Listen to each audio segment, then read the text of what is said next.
Você está ouvindo mais um episódio do podcast sobre neurociências, produzido em parceria com o Programa de Extensão Sustenta a Vida da Universidade Federal Fluminense. Meu nome é Adriano Freitas, pós-graduado em neuroaprendizagem, especialista em neurociência clínica, neuropsicologia clínica. No episódio de hoje eu falo sobre neuroimagem.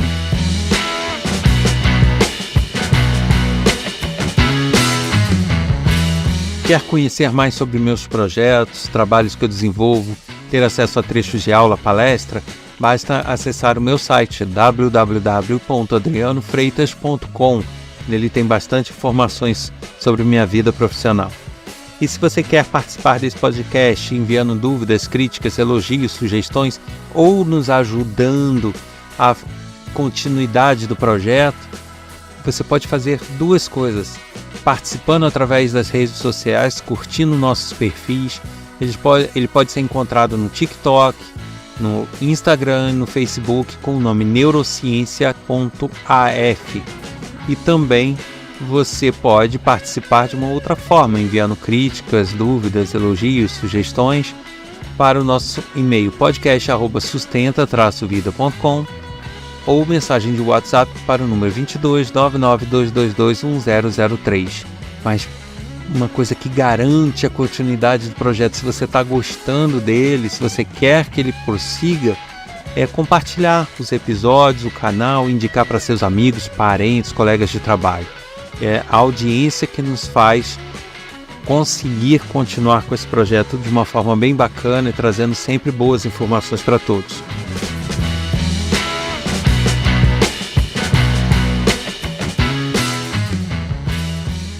Eu vou falar nesse episódio sobre neuroimagem. Diferente do que alguns possam pensar, não é aquela imagem, uma pintura, uma fotografia com técnicas de neurociência, não. No caso da neuroimagem que eu me refiro, são os exames e os trabalhos de diagnóstico ou de visualização do cérebro humano para pesquisas, para que se descubra certos problemas que existem no cérebro, certas síndromes, certas doenças, e também para que neurocientistas possam mapear o cérebro e aí identificar que áreas estão realizando que funções, de que maneira e como podem desenvolver essas áreas de forma mais eficiente ou menos eficiente, ou de que forma podem tentar uma neuroplasticidade, que foi o assunto do episódio anterior, para que possa englobar outras áreas naquela atividade. Então, essas experimentações, essas observações e esses diagnósticos, eles dependem de que possamos ver como o cérebro está funcionando. E aí entra a neuroimagem. Na área médica, para a detecção de doenças e síndromes, existem alguns exames de neuroimagem, mas eles têm uma limitação. Geralmente, as imagens do cérebro são vistas através de exames de tomografia computadorizada ou de ressonância nuclear magnética. Sendo que esses dois exames clínicos, de imagem, eles são feitos sobre a prescrição de um médico, em geral neurologista, mas dependendo da situação outros médicos podem solicitar, e a pessoa fica deitada, quando vai fazer o exame, fica deitada numa cama, numa maca, que entra numa circunferência ali, que tem os sensores que captam as imagens do cérebro. Pode ser necessário que a pessoa utilize algum tipo de contraste endovenoso, onde se coloca na veia da pessoa alguma substância que vá ressaltar ou por onde ele passa, vai tornar no exame as cores mais vivas, vai destacar certas áreas do cérebro, certos elementos, para que aquele que está fazendo, o radiologista ou quem estiver fazendo a análise da tomografia, da ressonância, possa ter maior clareza no diagnóstico. Mas esse exame, qual é a principal limitação dele? É que ele não mapeia o cérebro em tempo real, medindo as reações do que está ocorrendo, Nesses exames são feitas como que fotografias de certas áreas, né, como se fatiasse o cérebro em fatias muito finas, e ele tirasse fotos dessas fatias em dado momento. É como se você tirasse um retrato de um momento, como o cérebro está agora, na hora que ele bateu essa foto. Então, se a pessoa tem um tumor, vai aparecer. Se a pessoa tem uma área com lesão ou com tecido morto, vai aparecer. Então, para diagnósticos clínicos médicos, neurológicos, é bastante importante, tá? Mas já para pesquisa, ele pouco esclarece, porque ele mostra um momento. Já aqueles exames de neuroimagem que mostram o cérebro funcionando que são os mais utilizados em pesquisas, que são os chamados equipamentos de ressonância funcional. Por que ressonância funcional? Porque ele mostra o funcionamento do cérebro em funcionamento, enquanto a pessoa está realizando alguma atividade. Então você pode pedir para a pessoa, por exemplo, ler o capítulo de um livro e você consegue, de forma animada, ver todos os estímulos, todos os caminhos que estão sendo realizados ali, que estão sendo realizados estímulos durante aquela leitura. E aí sim você consegue estudar e visualizar claramente o que está se passando dentro do cérebro da pessoa. Isso é visto através de cores. Então você tem áreas que estão muito estimuladas, ficam numa cor, pouco estimuladas em outra cor, não estimuladas ficam em outra. Então você tem uma gradação de cores ali e essas cores vão se modificando, vão se movendo pelo cérebro, indicando o caminho dos estímulos, indicando recrutamento de grupos de neurônios, de conexões nervosas. E aí o pesquisador vai mapeando, vai tabulando essas informações num grupo de pessoas e com isso ele consegue ter comportamentos médios de grupo, saber como um grupo com uma determinada experiência de vida ou com uma determinada profissão reage àquele estímulo, como que o outro reage àquele estímulo com um nível acadêmico maior, menor. Então ele consegue ir isolando grupos isolando variáveis e analisando em cada um desses grupos como o cérebro se comporta a partir de determinado estímulo, né? Você pode, por exemplo, dar bebidas amargas, azedas, ácidas, vários tipos de bebida para a pessoa beber e ficar analisando a reação do cérebro ao receber esses estímulos variados. Tá? Então, como que uma pessoa reage ao beber um suco de limão puro? Como que outra pessoa reage? Então você consegue mapear grupos de pessoas que têm uma reação, uma sensibilidade mais forte, um processamento diferente daquele gosto do que outras. Então são 1001 aplicações, aqui, infinitas possibilidades de análise com base nessa visualização fornecida pela neuroimagem. Tá? Agora, por mais que a ciência tenha avançado, a tecnologia tenha avançado, isso ainda não significa que você consiga ter uma perfeição, né? É importante dizer isso. Os equipamentos de ressonância funcional, eles te permitem fazer esse mapa, essa animação do cérebro, mas você não consegue saber neurônio a neurônio o que um está fazendo e como estão programados. Não existe esse nível de detalhamento. Você consegue ver áreas, regiões do cérebro, você consegue ampliar até certo ponto a imagem dessas áreas para ver qual é o limite, qual de fato ali a fronteira entre uma área e outra. Você consegue tentar fazer um mapeamento um pouco mais preciso e ter essa imagem como se pegasse um queijo e tivesse ele fatiado, né? Você consegue ir pegando essas fatias e vendo a profundidade. Então você tem vários parâmetros que a ressonância funcional te fornece para trabalhar e para pesquisar aquele cérebro ou as funcionalidades daquele cérebro. Obviamente que você com isso, você tem uma maior facilidade de identificar também problemas que não são identificáveis na ressonância normal, né?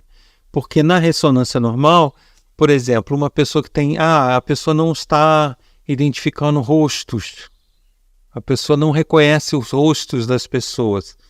Tá, na ressonância normal, pode ser que se a causa for um tumor numa determinada área do cérebro que identifica rostos, ela mostre, porque é um tumor. Mas se não for esse o caso, for um caso de estímulo, de ligação ou de sinapses, ela já não vai mostrar, porque ela vai mostrar essa área perfeita e uniforme. Mas se você for na ressonância funcional, você coloca fotos de rostos de pessoas, você vai ver o que está se passando no cérebro. Se o estímulo está chegando naquela área, se não está havendo um desvio daquele estímulo, se ele está indo para outra área. Então você consegue ter uma visão que na ressonância normal clínica você não consegue. E aí é que, infelizmente, ao não ter esse dispositivo para diagnóstico clínico, se perde algumas possibilidades de diagnosticar também algumas doenças ou algumas síndromes que poderiam estar sendo identificadas se esse equipamento estivesse disponível nas unidades que fazem a análise clínica, né? Então, assim, você não vai conseguir dificilmente ir no seu plano de saúde ou num hospital público e conseguir ter acesso a um equipamento de ressonância funcional para identificar uma falha de memória, alguma coisa assim. Você não vai conseguir. Porque no mercado normal e que não é de pesquisa, esse equipamento no geral não está disponível. É um equipamento geralmente usado atualmente em pesquisas. Eu não sei até que ponto, eu não sou bem dessa área de imagem a ponto de poder afirmar se isso não ocorre por uma questão de valores, de preços, tanto do exame quanto da pessoa que teria, da especialização que a pessoa teria que ter para fazer essa análise, ou seja, mão de obra, equipamento, o que resultaria num exame estrondosamente caro. Eu não sei se em função disso ou de alguma limitação mesmo, no sentido de que o grupo de problemas que seriam identificados por ele não justificaria esse tipo de trabalho. Aí eu não saberia informar com precisão. O que eu posso dizer é que alguns hospitais, em geral particulares, de grande porte e para classes mais altas da sociedade, já dispõem dessa tecnologia. Então, aqueles que podem pagar, né, temos que ser francos quanto a isso, quem pode pagar tem acesso sim. Tá? É só para ir para os grandes centros e procurar centros de referência, né, e grandes hospitais de redes grandes e que atendem pessoas geralmente que têm bastante dinheiro, você vai conseguir fazer isso. Então, se você tiver com algum problema que os exames clínicos naturalmente, os exames de imagem normais não estão captando, esses hospitais vão oferecer essa alternativa de ressonância funcional para tentar identificar a origem real do problema. Mas infelizmente, quem não dispõe de muito dinheiro para isso, não vai ter acesso, pelo menos no momento. Agora, é importante também dizer que, assim, existem duas questões aí. Tanto nos exames de tomografia computadorizada, convencionais, quanto no de ressonância nuclear magnética no convencional, clínico, quanto no acompanhamento de ressonância funcional, muito do que se pode ver ou não, encontrar ou não, depende de quem está por trás da máquina. Eu quero dizer com isso, depende do profissional que está lidando e fazendo o diagnóstico, né? Por que eu digo isso? Porque se você tem um profissional que tem aquele perfil investigativo, né, que é instigado a determinadas buscas, mesmo do que não é o estatisticamente frequente, você vai ter uma chance maior em todos esses exames de detectar coisas das mais diversas, né? Vou dar um exemplo aqui. Uma vez me pediram para ver um exame de uma pessoa que estava, eu citei o exemplo anterior, mas é porque eu já estava lembrando disso, né? De uma pessoa que estava com problemas na identificação de rostos. Ela conhecia todo mundo e tal, mas de repente ela começou a não distinguir rostos. E existe uma área do cérebro que faz essa distinção específica de rosto, né? Consegue identificar o rosto, é chamado giro fusiforme. Pois bem, a pessoa foi orientada a fazer um exame de ressonância magnética do cérebro e o exame veio normal. Formas normais, nenhum problema, nenhuma tumoração, nada. E aí a pessoa falou, você pode dar uma olhadinha? Dei. Para essa pessoa em específico, dei uma olhada e tal. Falei, não é minha profissão, não sou médico, mas eu posso dar uma olhada e qualquer coisa você procura um médico que vá ver isso melhor, né? O laudo estava normal, vou ver as imagens. Quando eu olhei as imagens, tinha uma pequena hemorragia, ou seja, um extravasamento de sangue no giro fusiforme, que é a área que identifica rostos. Só que era uma coisa do ponto de vista clínico irrelevante, porque era muito pequeno, não é o chamado AVC, né, que hemorrágico, que tomou metade do cérebro, não é isso. Era um pontinho, né, um pontinho com medidas que, clinicamente, os médicos, os neurologistas não dariam grandes importâncias, justamente porque ele não oferece risco. Uma coisa bem, bem sutil ali. Só que o giro fusiforme, dependendo da parte do giro fusiforme que é atingida por essa hemorragia, né, aqueles neurôniozinhos ali se perdem, mesmo sendo muito pouco. Só que isso pode impedir a comunicação, a passagem do estímulo por esse giro. E aí a pessoa tem esse problema de reconhecimento de faces. Só que o laudo veio normal. Por que o laudo veio normal? Porque estatisticamente é muito raro isso acontecer. Muito raro, muito raro. Mas aconteceu naquela pessoa, apesar de muito raro. Então, uma coisa que eu sempre meio que critico na área médica e em alguns laudos de exame é que eles são feitos com muita base estatística. Então, se uma coisa é a chance de ter 1 em 1 milhão, muitas vezes as pessoas nem consideram que pode ser. E aí acaba se deixando passar uma chance de diagnóstico por uma questão estatística, por uma questão de ele não ter o hábito de ver aquilo e, portanto, não correu atrás. Agora, se ele analisa, ele que conhece da área, saberia dizer que aquela é uma região crítica para reconhecimento de rosto. Se a indicação é o problema no reconhecimento de rosto, ele tinha que ter toda a atenção com aquela área e qualquer coisa que tocasse naquela área, ele deveria levantar suspeitas. E não foi o que foi feito naquele caso. Aí, o conselho que eu pude dar é, olha, mostra essa imagem para um outro médico, pede uma segunda opinião, né? Ou para o médico mesmo, que às vezes se guiou só pelo laudo, fala, olha, além do laudo, dá uma olhadinha na imagem, não tem nada. Eu conversei com uma outra pessoa que me sugeriu que conversasse com o senhor e tal. Para ver, né? Porque, então, assim, o que eu quero dizer com isso é que não adianta também a pessoa ter acesso ao equipamento de ressonância funcional e não ter um profissional com perfil adequado ali. Ele também vai ver o solo comum, não vai ver as nuances que aquilo pode ter e as implicações para daí fazer as identificações de uma forma mais abrangente, né? Então, essa é a mensagem que eu gostaria de deixar. Assim, os exames de neuroimagem são muito importantes.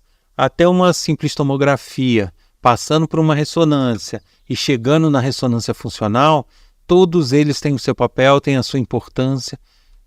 São muito importantes na identificação de várias doenças, vários problemas, várias síndromes, na pesquisa e desenvolvimento de novas tecnologias e de novos protocolos médicos, inclusive, mas que a gente tem que ter uma certa atenção aos profissionais que estão lidando com isso.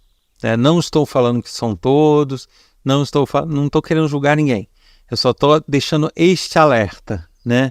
Então, em algumas situações onde realmente se nota algum problema, não tem como dizer que está normal, e os laudos insistem em vir normais, e o médico insiste em falar que não tem nada, vamos buscar uma segunda opinião, de repente um lugar diametralmente oposto, para ver se realmente isso se confirma ou não, né? Isso é sempre muito saudável, não quer dizer que você esteja julgando aquele profissional, mas indica que você quer algo complementar àquilo, né? Que pode realmente te orientar e pode até salvar vidas.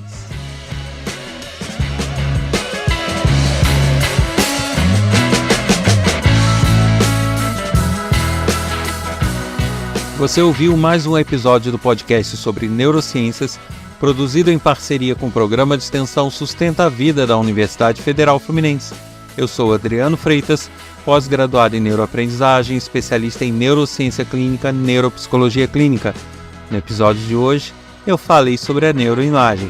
Você quer sugerir um outro tema? Basta escrever para a gente. Pode também mandar sua dúvida, sua crítica, elogio, sugestão. Isso pode ser feito pelo e-mail podcast@sustenta-vida.com ou mensagem de WhatsApp para o número 22 99 222 1003. E não deixe de nos seguir lá nas redes sociais, TikTok, Facebook, Instagram.